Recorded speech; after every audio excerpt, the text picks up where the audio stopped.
কল্যাণীতে ভয়াবহ প্রতারণা, দুজন পাকড়াও।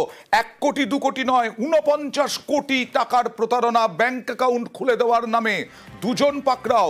কথা বলবো প্রতিনিধি রঞ্জিতের সঙ্গে। রঞ্জিত, দুজনকে ধরা হয়েছে, কিন্তু দুজন তো থাকতে পারে না।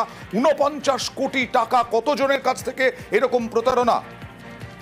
দুজনের বাড়ি হুগলি শ্রীরামপুর এবং পূর্ব বর্ধমান নাগরঘাটে। মূলত এরা বিভিন্ন এলাকায়, গোটা রাজ্যের বিভিন্ন এলাকায় ঘুরে ঘুরে ব্যাংক অ্যাকাউন্ট খোলার নাম করে ডকুমেন্ট সংগ্রহ করতে এবং ব্যাংক অ্যাকাউন্ট খুলে পর্যন্ত দিত। তবে সে সব থেকে বড় বিষয় যে এই ব্যাংক অ্যাকাউন্টগুলো খোলার পরে সমস্ত অপারেটিং সিস্টেমটা এদের নিজের মধ্যে রাখতো এবং সেখান থেকে কোটি কোটি টাকা লোন তুলে সে অ্যাকাউন্টগুলোকে যখন ব্যাংক জানতো, যখন গ্রাহকটা জানতে পারতো, সে অ্যাকাউন্টগুলো ক্লোজ করা হতো। আবার কখনো জালিয়াতির টাকা এই সমস্ত অ্যাকাউন্টে ভাড়া দেওয়া করে হিসেবে ব্যবহার করা হতো। সবটাই পুলিশের জানতে পারা যাচ্ছে এবং এখনো পর্যন্ত পুলিশের পাওয়া তথ্য এই 49 কোটি টাকা এদের দুজনের অ্যাকাউন্টে ট্রানজাকশন হয়েছে।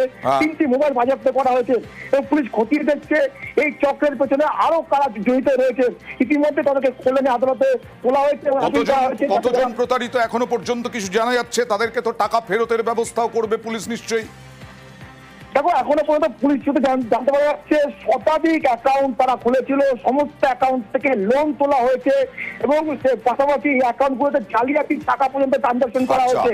এবং এখনো পর্যন্ত পুলিশ জানতে পেরেছে শুধুমাত্র কল্যাণী নয়, বিভিন্ন এলাকায় রাজ্যের তারা ঘুরে ঘুরে অ্যাকাউন্ট করার নাম করে ডকুমেন্ট সংগ্রহ করে এই চক্র চালাতো। এখনো পর্যন্ত পুলিশ চেষ্টা করছে। দেখা যাক এর পেছনে আরো কোনো বড় চক্র আছে কিনা, পুলিশ পদক্ষেপ কি করে।